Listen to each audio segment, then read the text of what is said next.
Hi, this is Vincent James from Keep Music Alive, and you're listening to the Musicality Podcast. Ever wondered why some people seem to have a gift for music? Have you ever wished that you could play by ear, sing in tune, improvise and jam? You're in the right place. Time to turn those wishes into reality. Welcome to the Musicality Podcast with your host, Christopher Sutton. Hi, this is Christopher, founder of Musical You, and welcome to the Musicality Podcast. Today I'm joined on the show by Vincent James, who is the co-founder of an organization called Keep Music Alive. They organize two big music holidays each year, Teach Music Week and Kids Music Day. In 2017, they partnered with over 600 music schools and retail locations to help celebrate those two events by offering free music lessons and holding other community events, including open houses, student performances, and instrument donation drives. Vincent and his wife Joann are also the authors of a book called 88 Plus Ways Music Can Change Your Life, which features over 100 inspirational music stories from around the world, including from a number of celebrities.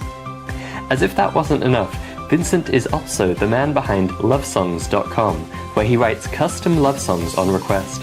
In this conversation, I was keen to find out more about the musician behind these three fascinating and impressive projects.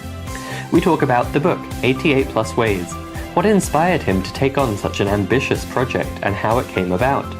I also asked Vincent to share two of his favorite stories from the book. We talk about his experience writing custom love songs for couples and his advice to all budding songwriters. And we talk about the two nationwide events he's organized to promote music learning. Plus, Vincent shares the biggest lesson that comes through all of these projects and successes, something that you can apply in your own musical life. I've really loved reading a story or two from 88 Plus Ways each day recently. It's a great way to stay aware of and inspired by the incredible power of music.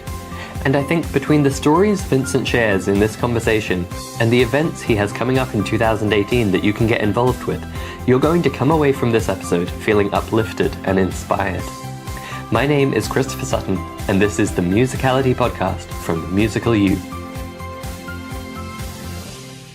Welcome to the show, Vincent. Thank you for joining us today. Thanks, Christopher. It's great to be here.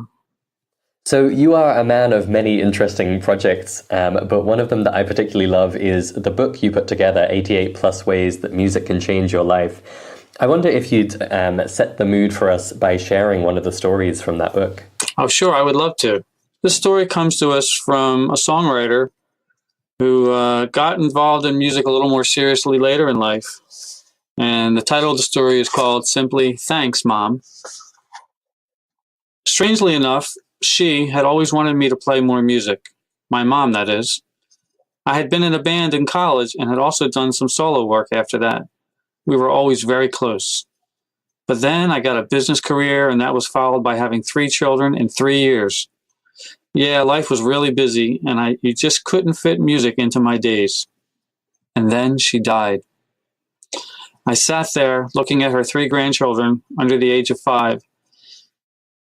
They would never know their sweet grandmother, and she would never see them grow up. I didn't know how to grieve. There wasn't a lot of time for that either. That very night, it started. Music and lyrics came to me while I was sleeping. It happened over and over again, often waking me up. Original music. I had never written original music before. I started to think I was cracking up. I decided to make a therapy appointment. Although the therapist gave me validation for my sadness, I left without anything else that was very helpful. And then a friend of mine suggested I visit a producer friend of his to try to make sense of the music I was hearing in the middle of the night. Even though I still cried every morning, that was the beginning of my new life. I now had some place to put my emotions. I took the money set aside for therapy and booked studio time instead. And that was 22 years ago. My mother's legacy? I love my musical life every single minute of every single day. Not a day goes by when I don't imagine my mother's smiling face. I'm forever grateful to her for so many things. Even in passing, she is still with me, giving me a reason to wake up every day, to create music. This story is dedicated to the lasting memory of Beatrice Rapport Greenfield, always and forever a dear supporter of the arts. And this comes to us via Bonnie Warren, who is basically a Nashville songwriter now, who travels back and forth from Philadelphia to Nashville regularly to write songs. She's had several songs published, won songwriting contests, and this is something that developed, later in her life. She decided, based on this, tragic occurrence with her mom passing, when her grandchildren were so little, to really jump back into music because she was feeling it in here in her heart. Wow, fantastic. I love that story, and that's one of those from the inspiration and motivation section of the book, if I'm not mistaken. And it's just one of 88 plus terrific stories that you and your wife Joann put together in this wonderful book. Before we go on and talk more about that book, as we will, I'd love to just get a bit of background on you. Who is the man that, with his wife, put together such an inspiring book of musical stories? How did you get started in music? Well, Christopher, I'm a nut from early on. Way back in elementary school, my memory isn't so great, but I have certain memories that stick with me. I can remember being sick home from school. I probably had the flu because I was home for 2-3 days in a row. And I can remember being drawn to the AM clock radio, on my bedside, listening to, the pop music of the early 70s, whether it was, the John Denvers, the Bread, the Carpenters, Barry Manilow, Seals and Crofts, all these, what they call soft rock hits. From then, just the melodies just drew me in. And I really never let go of melody since that time. Around the 4th grade, I think, is in elementary school where they allowed us to start learning how to play an instrument. We had band in school. We were very fortunate that we could choose an instrument if we wanted to play in band. So, I came home one day from school and I said, to my parents, hey, I'd like to, really love to learn how to play the guitar. I don't even think that was a band instrument at the time, but I just had my idea, they're teaching instruments. I want to play the guitar. And my parents said, no, I don't think so. So we went back to school the next day and I came home and I'm like, how about the drums? Can I play the drums? That's a band instrument. And they said, no, even louder. I don't think they wanted the noise. So I went back a third time and I came back and said, how about the trombone? And, we were sold on that. The trombone, the slide instrument was very cool. And I have a lot of fond memories playing, all the way from 4th grade to senior year of high school, and marching band, concert band, stage band, which was like a jazz, type band. Fun memories, everything from early, Mr. Don Ramus, the band teacher in elementary school, with a little baton thing, whacking you when you're hitting the wrong note. This is old school days, right? But, he was great. And all the way to the senior high school and the marching band competitions, and just the camaraderie with the other musicians and students. And really, band was kind of my life. If it wasn't for band and music, I probably wouldn't have had any friends in high school. In high school, I also started, learning to play the guitar. And I think I skipped a little part where probably around middle school, junior high school it was back then. My mom had always wanted to play the piano. And so my dad, agreed to, let's get a piano and bring it in the house. And my mom started taking classical piano lessons. And I was like, a bee drawn to honey. I'm like, well, what is this thing? I just started pounding on single notes on the piano. And I'm like, when can I start? How, can I get lessons? And I was very fortunate that, not long after I was able to, along with my sister, start taking piano lessons and, learning, the classics from everything from, Bach, Beethoven, Mozart. And that was kind of my real, I guess, my initial musicality connection, where, trombone, you're just playing off the bass clef, single notes at a time. And the piano, you're doing both hands and, reading all this music in front of you. And I got into it pretty well for 3 or 4 years and really enjoyed it. And then at one point, the pop radio kind of pulled my ear again. And I got interested in, more popular songs, everything from, the Beatles, which I discovered after they broke up, sad to say, to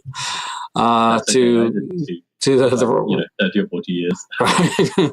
The rock bands, everything from Kiss to Queen to Led Zeppelin.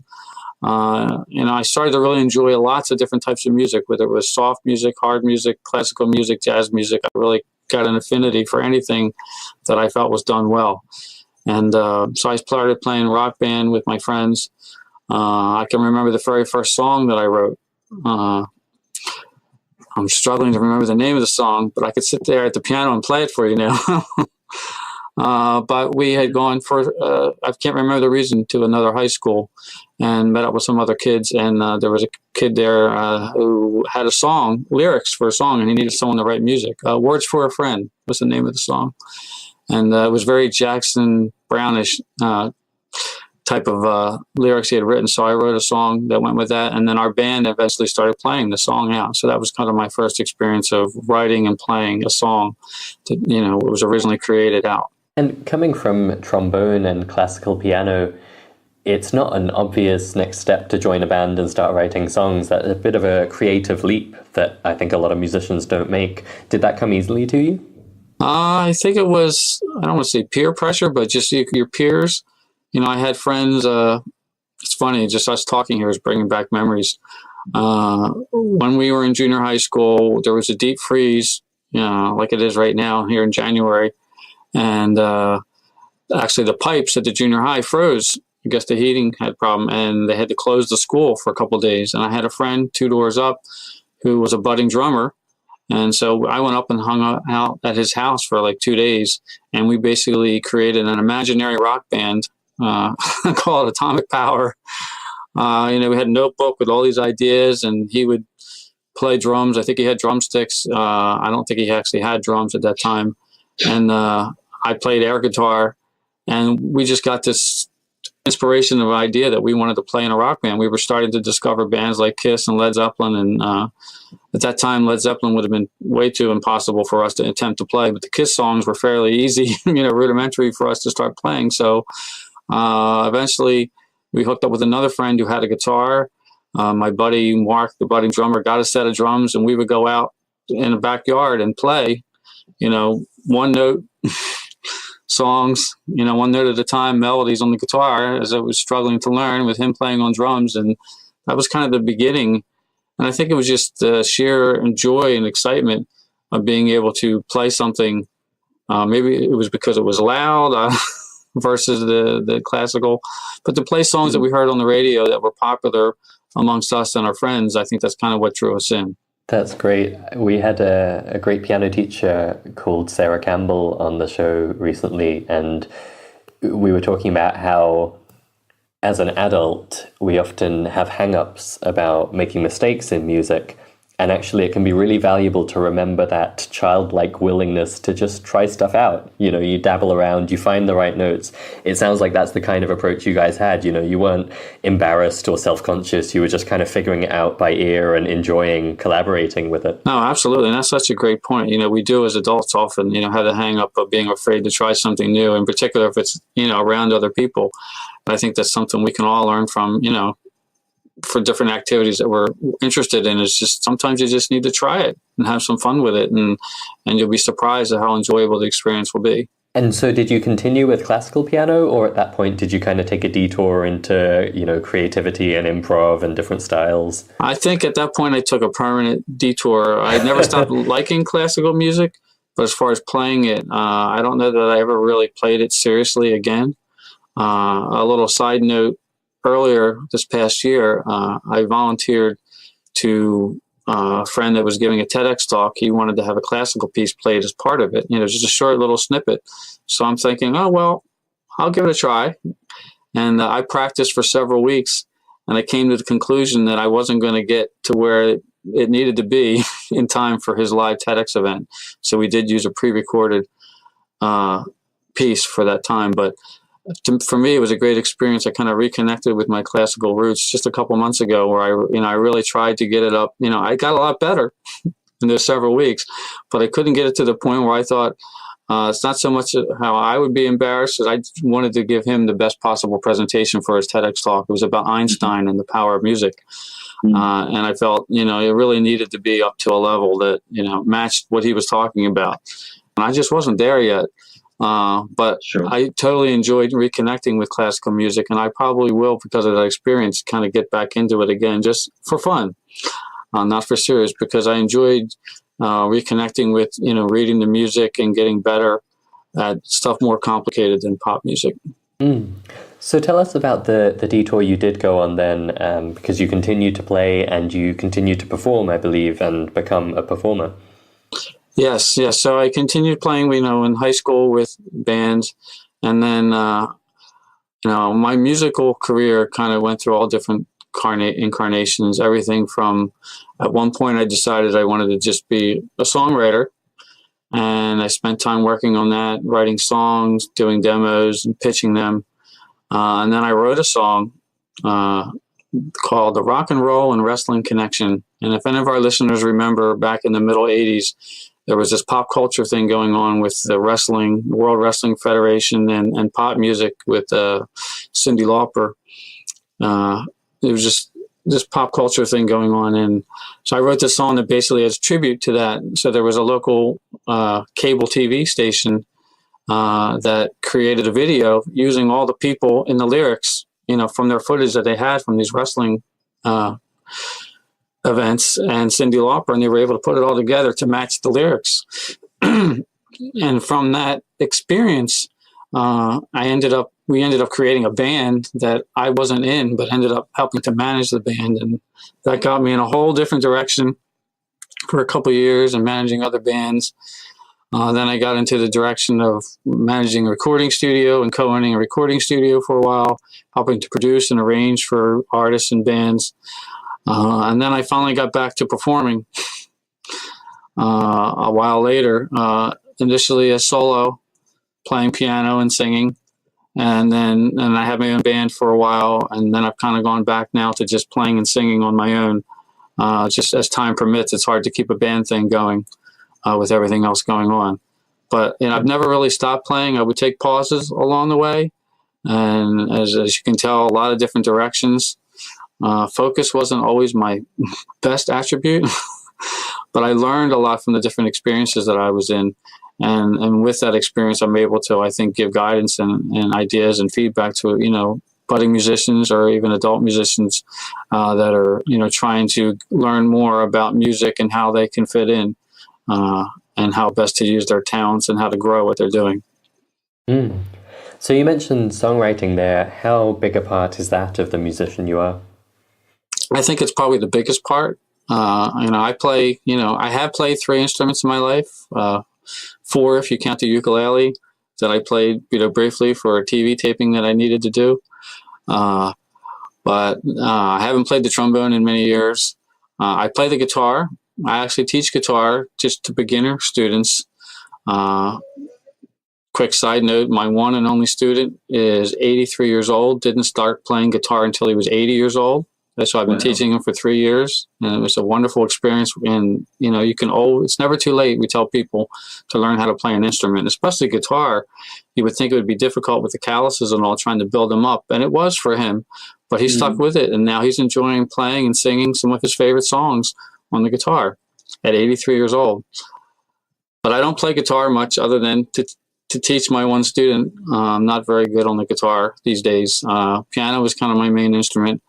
I sing fairly well, but songwriting, I think, is my strength, where I have probably the best skill set, because songwriting is something I've been doing more consistently over the years, and I just think I have a better knack for it. And I love creating a song, whether it's something I write, for me, I write for someone else, or whatever it is, just having that creation, kind of giving birth to this piece that, before you came up with it, never existed. To me, that's a beautiful thing. So in a minute, I want to ask you about how you got started with songwriting and any advice you'd have. But first, I want to pick up on something you said there, which was writing songs for other people.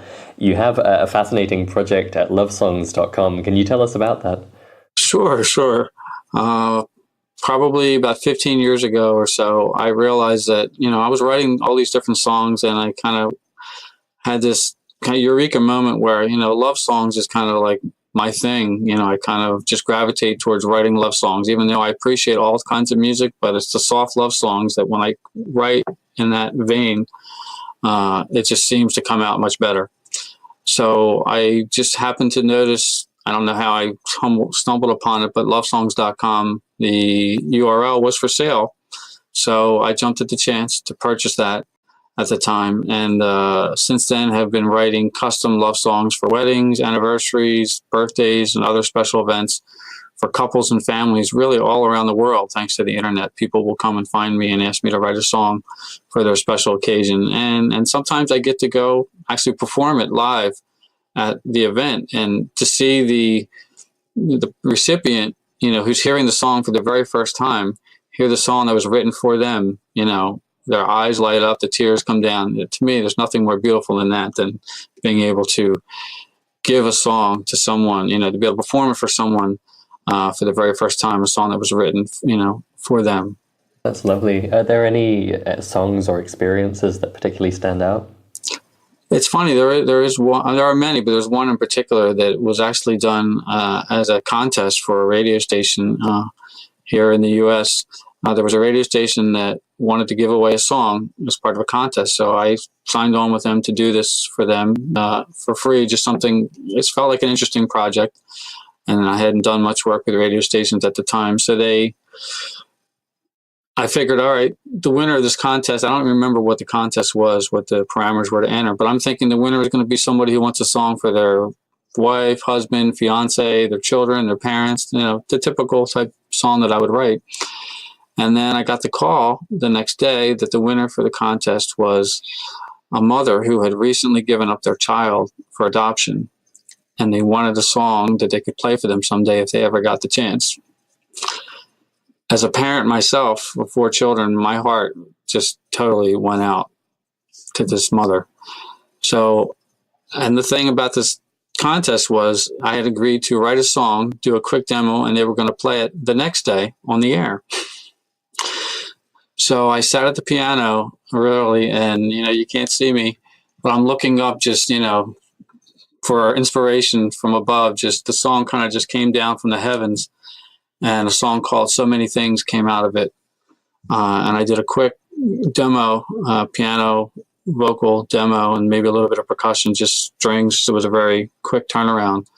And they played it on the air the next day. And to me, that was the most special, probably the most special song that I've ever written for anyone for any reason, because it really touched me. I'm going to tear up now talking about it.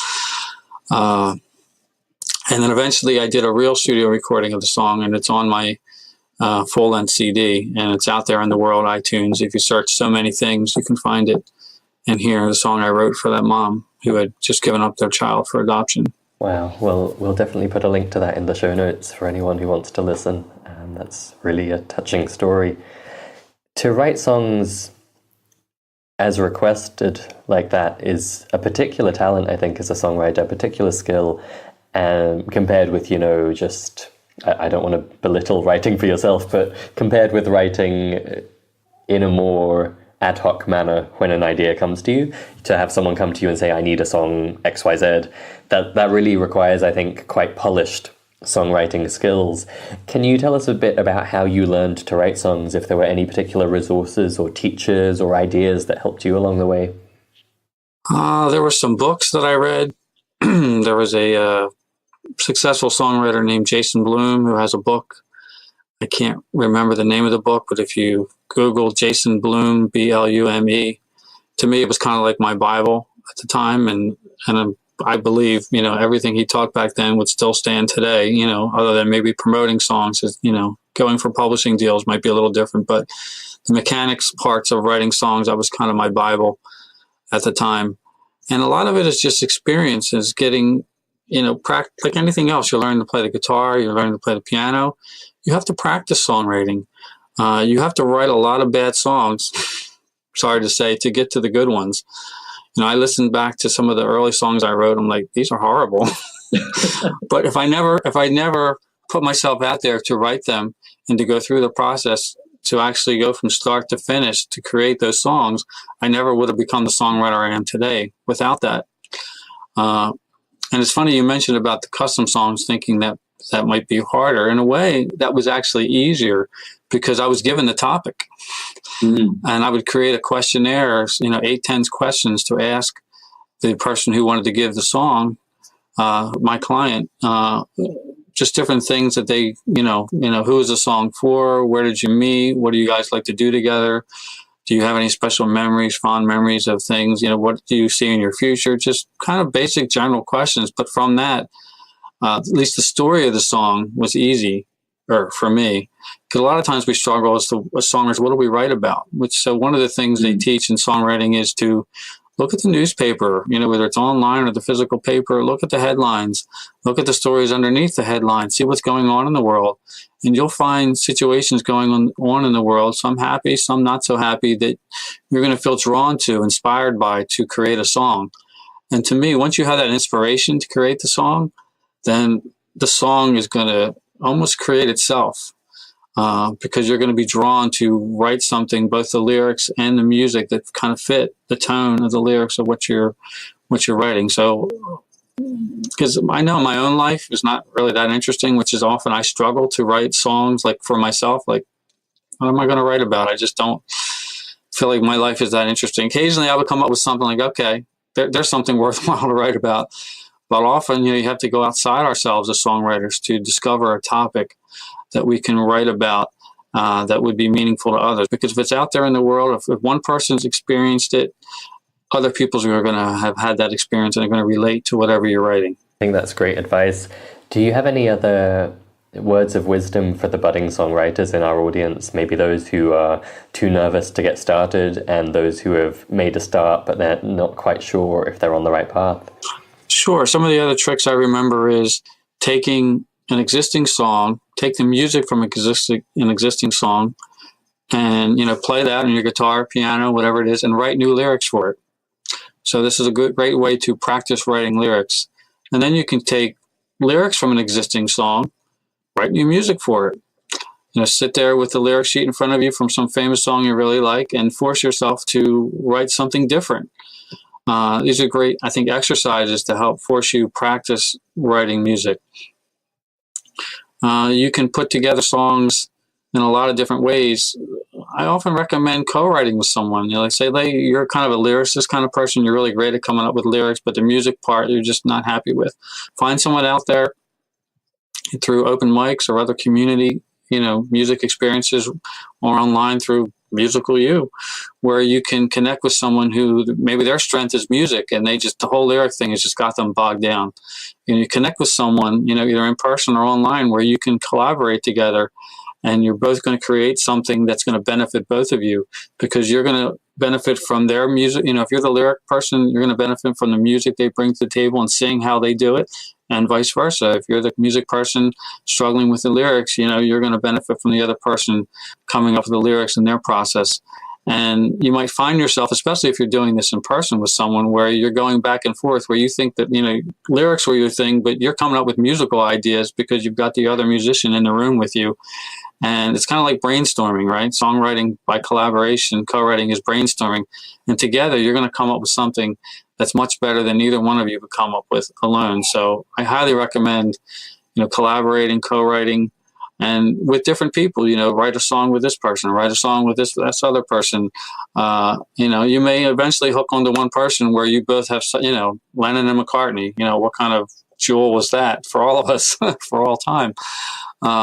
But in the meantime, connect with other people. I'm sure Paul and John both wrote with many other people before they hit upon their magic match.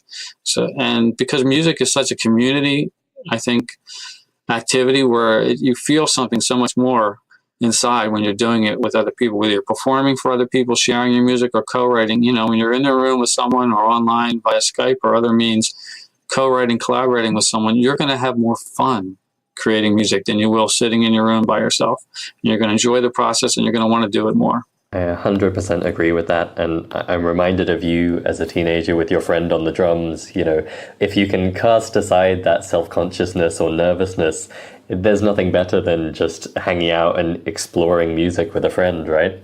Yes, because you know the feeling you get from listening to music. How many times can you listen to a song and you get that high? I think almost any musician or someone who's interested in playing music, and even people that don't care about actually playing music, you hear certain pieces, certain songs, certain melodies, it just gives you this high, it's the dopamine being released in your brain, literally the chemicals in your brain that are making you feel high.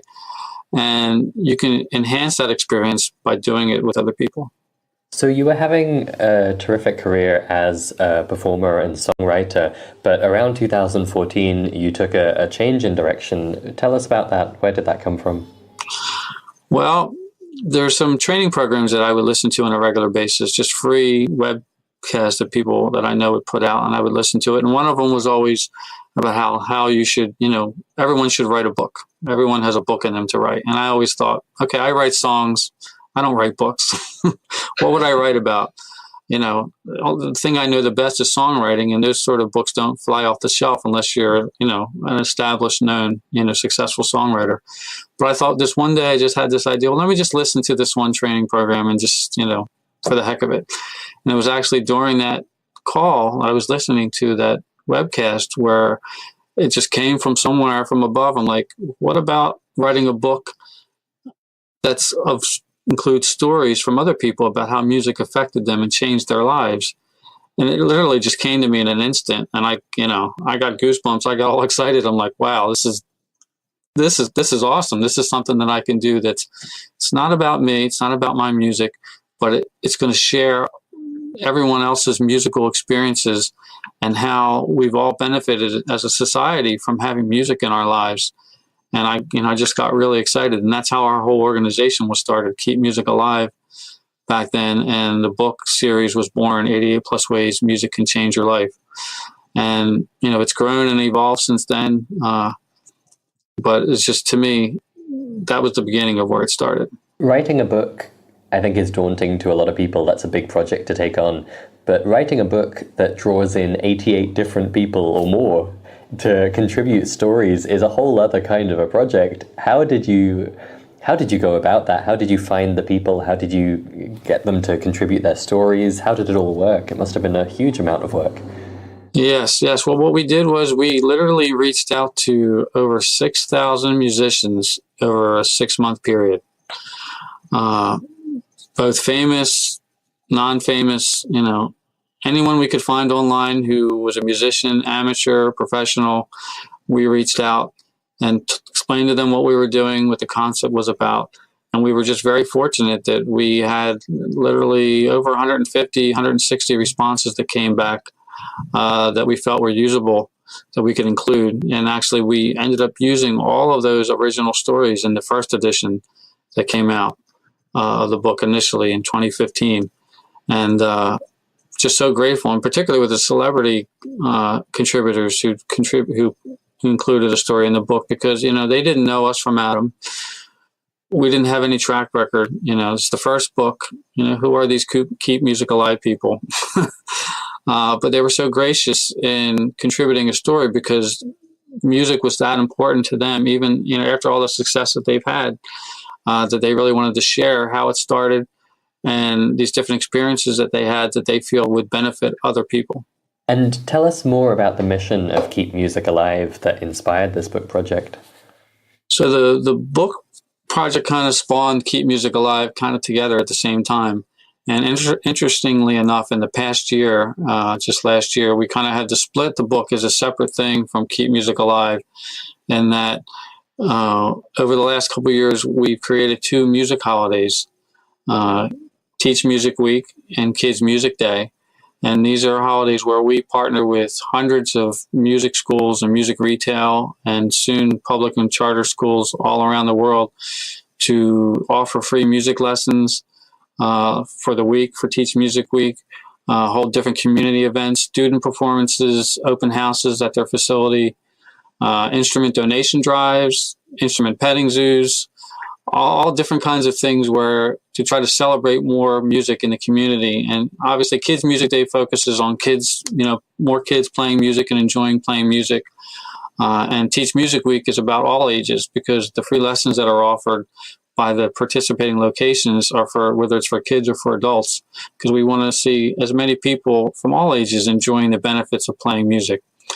So when we created the 2 music holidays, at some point we needed to split that away from the book so that the Keep Music Alive is a nonprofit enterprise now as of last year. So Kids Music Day falls under that umbrella. Teach Music Week falls under that umbrella.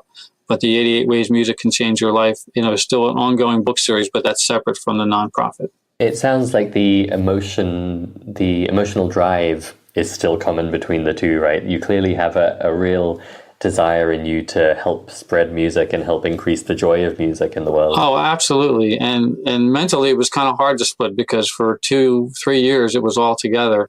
And we donate actually 50% of the proceeds from the book to music education. There's 3 organizations, Mr. Holland's Opus Foundation, Guitars in the Classroom, and Spirit of Harmony. Are all 3 organizations, nonprofits out there that put more music instruments and musical instruction into schools and communities that need it, both here in the U.S. and some of them do work over outside the U.S., across the ponds, as they say. And creating more music opportunities, more music instruments available for kids that want to play and adults, that's central to everything that we do. We needed to kind of split what we're doing as authors and speakers on one side, which we continue to donate much of what we generate to the nonprofit, both these other organizations, and to what we're doing on the nonprofit side for Kids Music Day and Teach Music Week. Wonderful. I think, like the book, organizing those two, they're national, right? They're US-wide. Yeah, so this past year in 2017, we had the 3rd annual Teach Music Week in March. It always occurs the 3rd week in March. And up until last year, we were calling it Teach Music America Week because we started here in the U.S. and then have realized it's growing beyond that. So we kind of needed to update the name to make more sense. So Teach Music Week, last year, we actually partnered with over 600 music schools and retail locations in all 50 states and Canada. And in October, we partnered with, I think, over 400 music schools and retail locations for the 2nd annual Kids Music Day. And each of those are like 400 or 500% growth over the previous year. So we're hoping to grow this. So eventually, long past when I'm walking on this earth, Kids Music Day and Teach Music Week will be celebrated as international holidays that will benefit musicians of all ages for the many reasons, many benefits that we get from playing and listening to music. Amazing. What I was going to say was about, like the book, that's a huge amount of work to organize something on that scale. And if it's growing like that year by year, it's clear there's a real demand for it, or there's a real need for it. Was there something in particular that drove you to start these 2 holidays? When you looked around, was there a particular lack or a particular opportunity? What was it that gave you the drive to put so much effort in? It's funny. That's a great question. And I'm thinking back, I'm trying to remember the holiday that came first was Teach Music Week, starting as Teach Music America in the year 2015. And I don't know where the idea came from. I just had this idea that came to me. And then that first year, we actually weren't partnering with anyone. I just had this idea, hey, why don't we take a week in March, which March happens to be Music in Our Schools month in here, at least here in the U.S. and possibly everywhere. Mm-hmm. And let's take a week in March and let's encourage musicians everywhere to find someone to give a free lesson to. Your friend, your cousin, your nephew, your child, your parent. You're really having fun on your instrument and they've kind of been eyeing it up a little bit, but for whatever reason, they're just, afraid to take that step. Well, let's encourage them and get them started on playing an instrument and show them how fun it can be. So let's just take a week, put it out there into the world and see if we can get musicians helping other non-musicians start to learn how to play an instrument, whatever it is. And so that was the first year where we weren't really partnering with anyone. I was just putting it out there into social media, just spreading the word all by my lonesome. And then the next year I went to do that again. And it was, interestingly enough, a media person said, well, who else is doing this? And then I kind of there's a great idea. I should be involving other, music schools and music retail that already teach people, teach music, to try to get them involved in offering free lessons. So that's kind of where that started. And then it just grew year after year. And then for Kids Music Day was actually another holiday that got me inspired. We have a friend who created something called Kids Yoga Day, which happens, might be the first Friday in April. And I'm thinking, Kids Yoga Day? Well, what about Kids Music Day? Is there such a thing?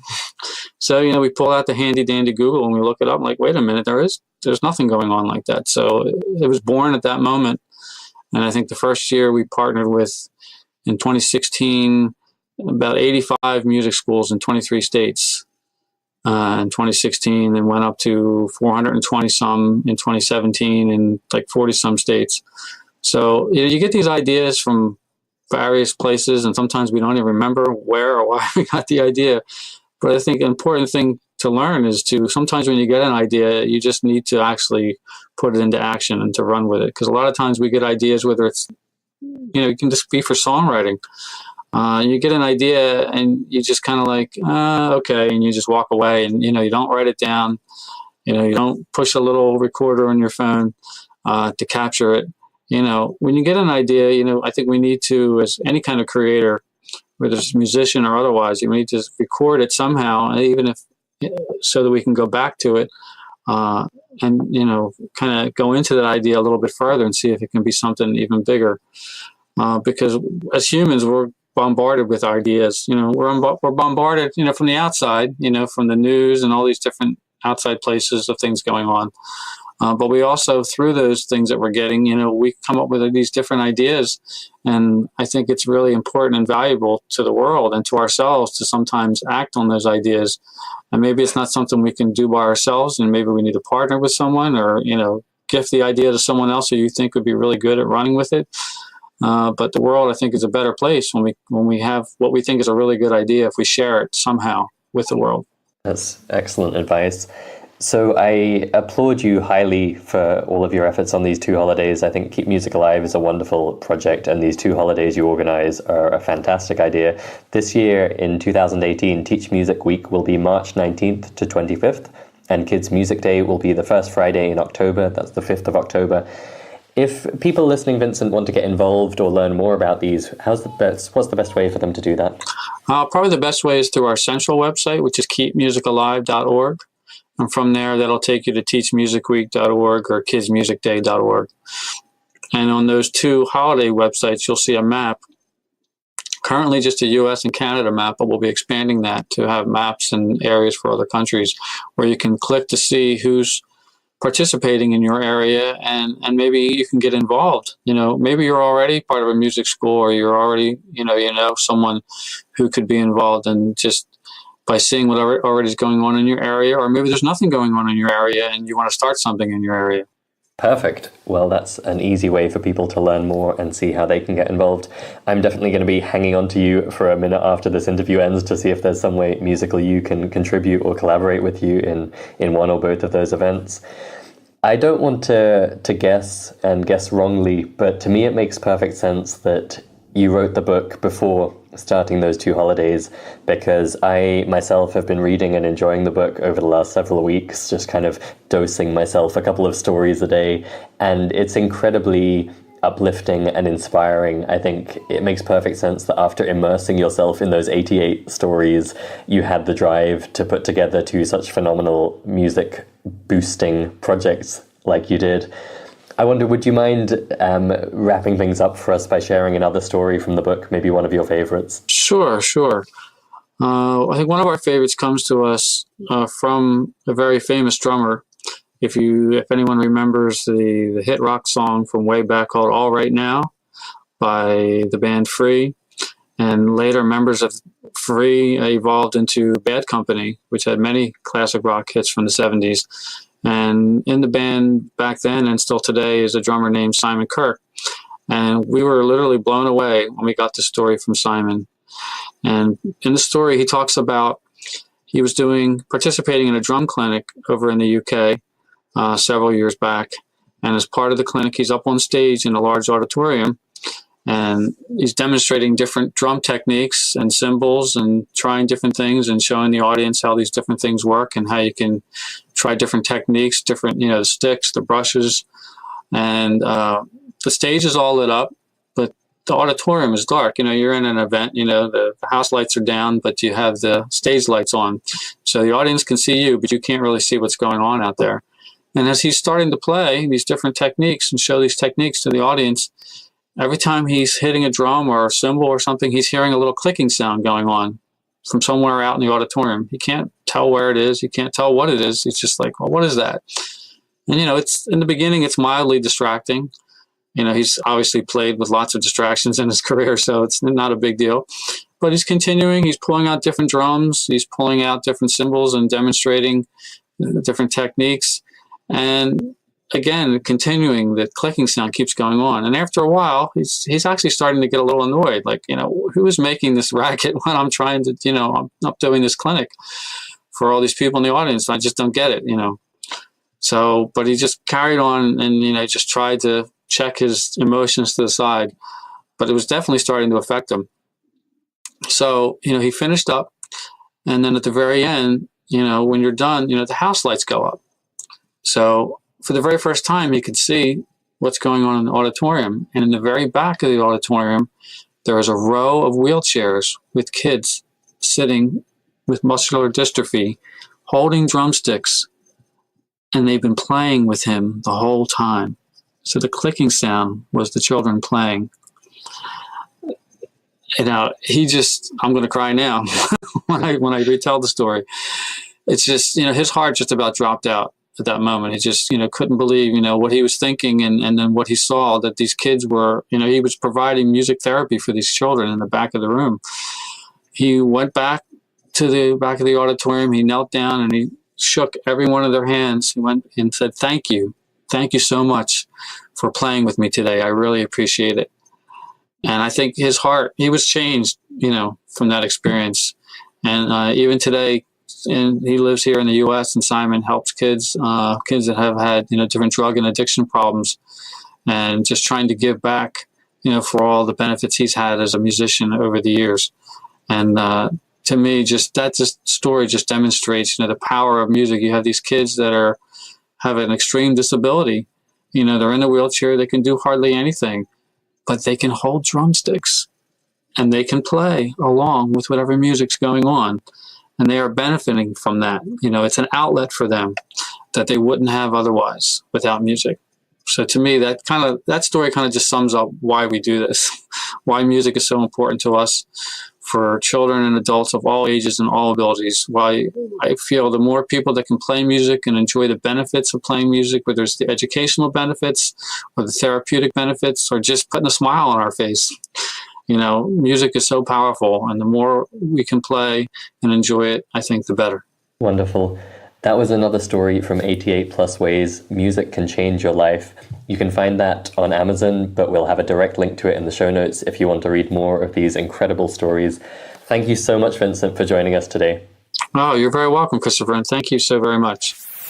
Want to know how musical you are and how to improve? Find out free at musicalitypodcast.com/checklist.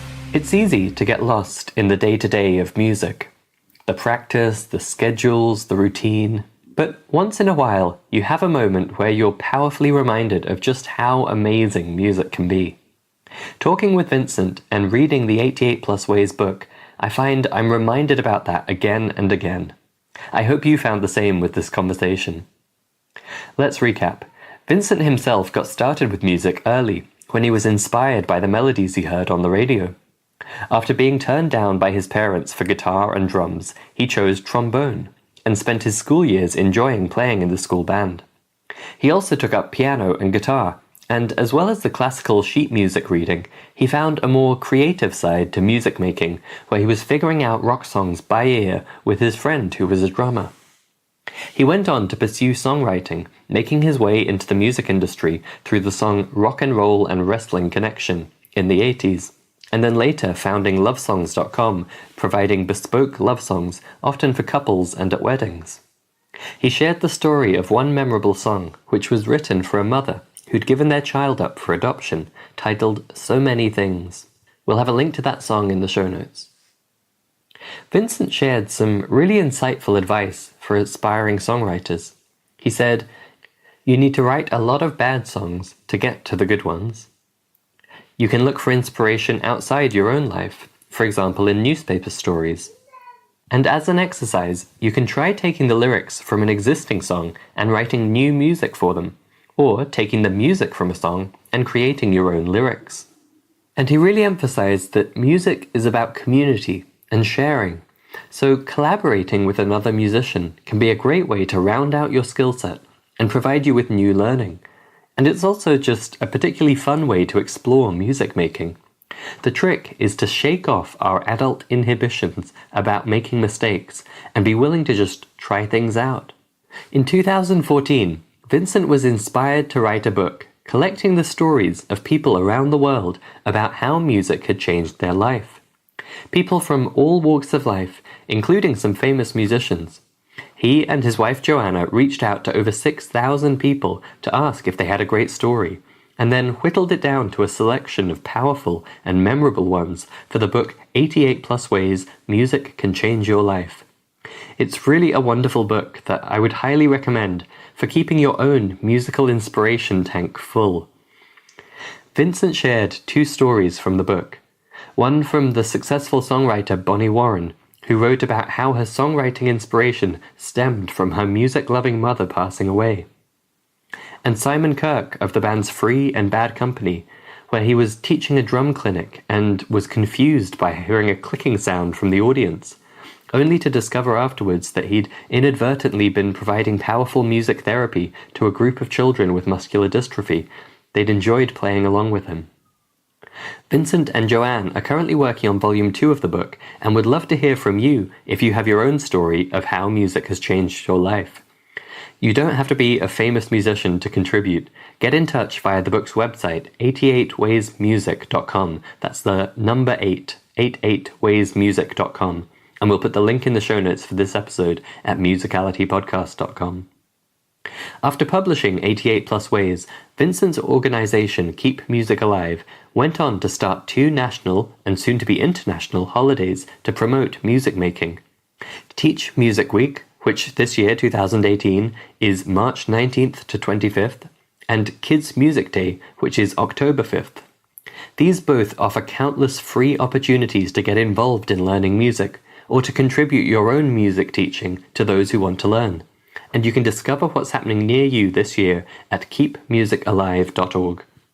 Vincent said that the big lesson from his experiences, including these 2 fast-growing and hugely successful music events, is that when you get inspired by an idea, go ahead and put it into action. Take that step. Give the idea a chance to shine. Like being willing to make mistakes when figuring out songs with a friend, and like being willing to write bad songs to get to the good ones, it's not that every idea will be an instant home run, but by taking that choice to act on the idea, you give yourself the opportunity to find the really good ones and reach your full potential in music. Thanks for listening to this episode. Stay tuned for our next one, where we'll be kicking off a very special month here at Musical U, all dedicated to improvisation. Thank you for listening to the Musicality Podcast. This episode has ended, but your musical journey continues. Head over to musicalitypodcast.com, where you will find the links and resources mentioned in this episode, as well as bonus content exclusive for podcast listeners.